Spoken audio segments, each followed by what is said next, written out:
Hi കൂട്ടുകാരെ, എല്ലാവരെയും വൃക്കിയാസ് വീട്ടിലേക്ക് സ്വാഗതം. ഞാൻ ഇന്ന് പച്ചക്കറി നടുന്നതും പൂക്കളെ ഒന്നും അല്ല കാണിക്കുന്നത്. ഇന്നലെ ഞാൻ വിളവെടുത്തിരുന്നു. ചീരച്ചേമ്പ്, മുരിങ്ങ, അങ്ങനെ കുറെ സാധനങ്ങൾ വിളവെടുത്ത് ഞാൻ എന്റെ ചാനലിൽ ഇട്ടതാ. അപ്പൊ അത് കണ്ടിട്ട് ഒരാൾ പറഞ്ഞു ചീരച്ചേമ്പ് തോരൻ വെക്കുന്നു കാണിച്ചു തരുമോ എന്നുള്ളത്. അപ്പൊ അവർക്കായിട്ട് ഞാൻ ചീരച്ചേമ്പ് തോരൻ വെക്കാൻ പോവാ. ഇതാ ഞാൻ ഇന്നലെ വിളവെടുത്ത ചീരച്ചേമ്പ്, മുരിങ്ങയില, ചീര, വേറെ നല്ല ചീര, പച്ചച്ചീര ഉണ്ടായിരുന്നു. അത് ഞാൻ ഒരാൾക്ക് കൊടുത്തു, എന്റെ അയൽവാസിക്ക് കൊടുത്തു. ചീരച്ചേമ്പ് വിളവെടുത്ത ഇന്നലെ ആണെങ്കിൽ ഇന്ന് ഫ്രഷായി നിൽക്കുന്നത് കണ്ടോ? നല്ല ഫ്രഷായിട്ട് ചെടിയിൽ നിൽക്കും പോലെ തന്നെ നിൽക്കുന്നത് കണ്ടോ? അതിന്റെ സൂത്രം എന്താണെന്നറിയോ? ഞാൻ ഒരു പാത്രത്തിൽ വെള്ളം ഒഴിച്ചു. ഈ പാത്രത്തിൽ വെള്ളം ഒഴിച്ച് എല്ലാം അതിലും കുത്തിവെച്ചു. നമുക്ക് മുരിങ്ങയൊക്കെ ആവശ്യക്കാർക്ക് കൊടുക്കാമല്ലോ, ഫ്രഷായി നിന്നോളൂ. പിന്നെ ചീര ഒരാൾക്കുണ്ട്, അത് നല്ല ഫ്രഷായിട്ടുള്ളതായിരുന്നു. ഇപ്പൊ ചീരച്ചേമ്പ് ഇവിടെ പിന്നെ കുറച്ച് ഡിമാൻഡ് ഉള്ളതാ. അപ്പൊ അത് ഞാൻ ഉണ്ടാക്കട്ടെ എന്ന് വിചാരിച്ചു. അപ്പൊ നിങ്ങൾ എന്തെങ്കിലുമൊക്കെ വിളവെടുത്ത് കഴിഞ്ഞാൽ ഇങ്ങനെ പാത്രത്തിൽ കുറച്ച് വെള്ളം ഒഴിച്ചിട്ട് അങ്ങനെ ഇറക്കി വെച്ചാൽ മതി. ഇതിന് ഇത് കണ്ട കുറച്ച് വാടിയത് ഇതിന്റെ അടിഭാഗം വെള്ളത്തിൽ കുത്തിയില്ല. ഞാൻ അമർത്തി വെച്ച് വെക്കുമ്പോൾ അതുകൊണ്ട് കുറച്ചൊരു വാട്ടം വന്നുപോയി. വെള്ളത്തിൽ കുത്തിയതൊക്കെ നല്ല ഉഷാറിൽ നിൽക്കുന്നുണ്ട്, ചെടിയിലുള്ളത് പോലെ തന്നെയാ. അപ്പൊ ഞാൻ ഇത് നന്നാക്കാൻ നോക്കട്ടെ. ചീരച്ചേമ്പ് തോരൻ വെക്കുക.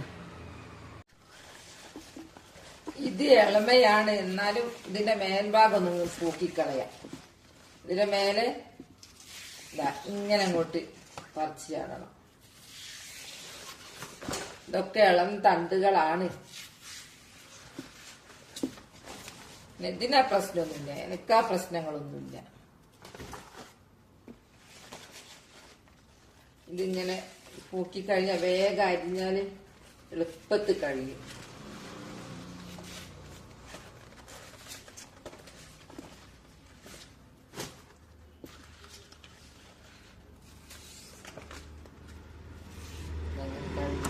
ഇത്രേ ഉള്ളൂ. ഒരു ഭാഗം കളയാനൊന്നുമില്ല. പിന്നെ ഇത് മരുന്നടിക്കാത്ത നല്ല നമ്മൾ തന്നെ ഉണ്ടാക്കിയതായതുകൊണ്ട് ഒരു ടേസ്റ്റ് കൂടുതലാ.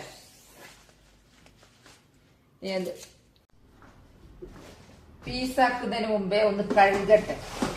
മൊത്തത്തിലൊന്ന് കഴുകിയാല് അരിഞ്ഞിട്ട് കഴുകണം. അതിന് മുമ്പേ ഒന്ന് കഴുകുക. എന്തെങ്കിലുമൊക്കെ ജീവികൾ ചുരുണ്ടുകൂടി നിൽക്കുന്നുണ്ടോ എന്നൊക്കെ നന്നായിട്ട് നോക്കണം. ഇലയാണല്ലോ, പുഴുക്കൾ വന്ന് കൂട് നമ്മൾ കാണൂല. അങ്ങനെ അതൊക്കെ നല്ലോണം പരിശോധിച്ചിട്ട് വേണം കഴുകാൻ.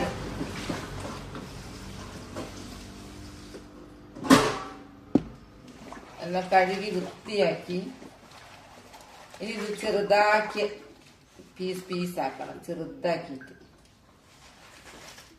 ഇതിന് മുമ്പേ നല്ലോണം നോക്കിയത് അതിലെന്തെങ്കിലും ഉണ്ടോ എന്നൊക്കെ ഉള്ളത്.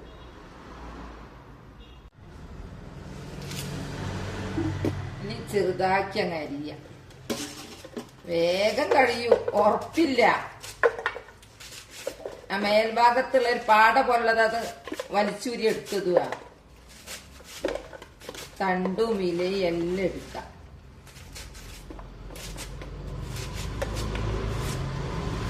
ഇത് അരിയുമ്പോ കൊറേ ഉണ്ടെന്ന് തോന്നുന്നു.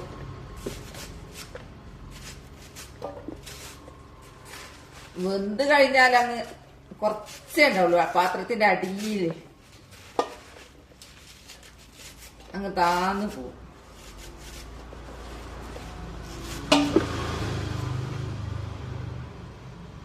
കഴുകി വൃത്തിയാക്കി ചെറുതാക്കി അരിഞ്ഞു. ഇനി ഞാൻ മൺപാത്രത്തിലിട്ട് വേവിക്കട്ടെ. ഞാൻ എല്ലാം മൺപാത്രത്തിലിട്ടാ വേവിക്കല്. ചട്ടിയിൽ അടുപ്പത്ത് വെച്ചു.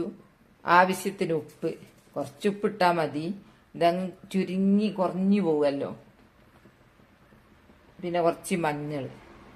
എല്ലാവരും ഒന്നും മഞ്ഞൾ ഇടാറില്ല, ഞാൻ മഞ്ഞൾ ഇടലുണ്ട്. പിന്നെ വെള്ളം ഉണ്ട് ഇതില്, എന്നാലും കുറച്ചും കൂടെ വെള്ളം ഒഴിക്കാം. നല്ലോണം ഒന്ന് വെന്തോട്ടെ. വെള്ളക്കാന്താരി.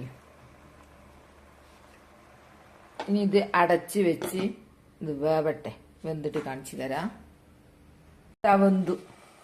വെന്ത് നോക്കുമ്പോ ഈ ചട്ടി നിറച്ചില്ലേ നമ്മൾ വേവിക്കുമ്പോ, വെന്തപ്പോ കുറഞ്ഞ് ഇത്രേ ഉള്ളൂ. ഇനി ഇത് വറവിടട്ടെ. ഇത്രേ ഉള്ളൂ. തോരൻ വെക്കാൻ ചിലവരിതില് തേങ്ങ ഒതുക്കിയിടും, പക്ഷെ ഞാൻ അങ്ങനെ ഇടലില്ല. ഞാൻ വെളുത്തുള്ളിൽ അങ്ങ് വറവിടല. അതാ ഇവിടെ ടേസ്റ്റ് വരുന്നത്.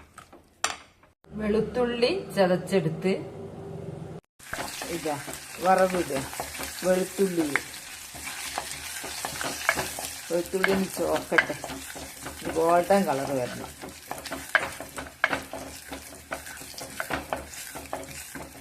ഗോൾഡൻ കളർ വന്നതിന് ശേഷം ഇത് ഇടാവും.